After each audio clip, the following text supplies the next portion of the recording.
Okay, so it seems the website was kind of misbehaving even after I refreshed it.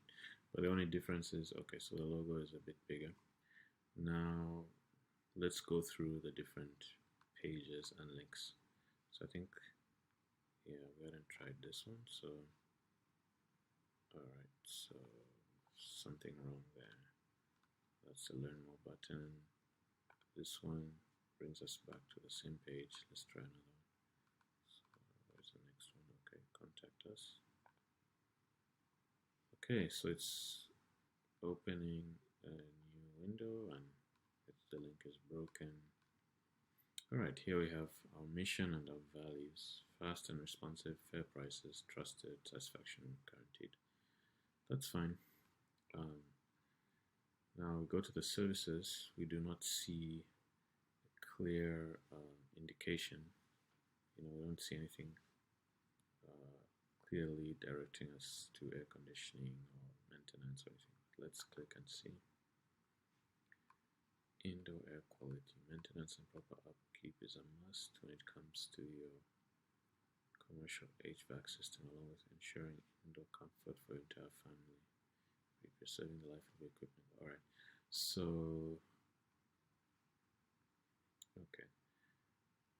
Alright, so this is something which should be, in a sense, motivating your user to improve, your visitor or potential customer to improve their air quality. What is this?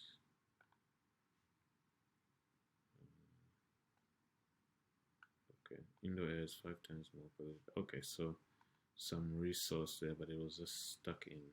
So anyway, this to me is something which would be a blog, content for a blog, to say something to educate your visitor about air quality.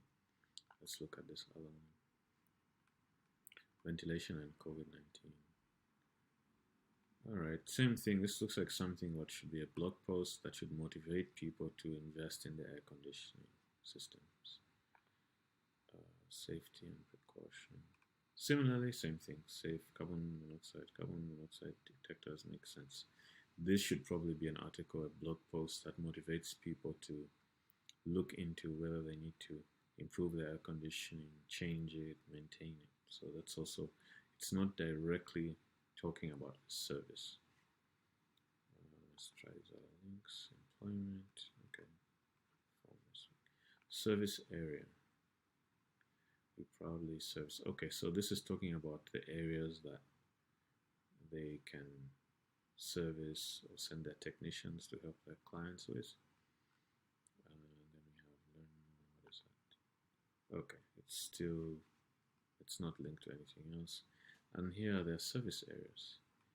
Now, some are called out here, others here you kind of have to look, so it's not clearly called out. I think they should probably have a page for each of these, because that helps with search engine optimization. That is to be found on Google. These are all bunched up on one page and you can't really read them. I guess you can, but okay. If you click them, you can see very clearly. These are the areas. Can you do anything with that? You can't do anything with that. So you click it and there's nothing. Okay. So it's almost like, again, there's no direction. It tells you, the services areas. Okay, here's the phone number. It's not really big. And then these are the areas. You have to click them. So it's not easy to see, your area. We also don't know if there's anything special for each area, if there's a form to fill in or a time or anything different concerning a different service area. And we have a few listed, not all of them. So we don't, I guess we scroll down, then we see if we are listed as one of these cities, as a visitor. And then the last screen, contact. Okay, contact form is there. Alright, oh, okay, good. So this is good. We have the business address and the hours that they provide service. And that's about it.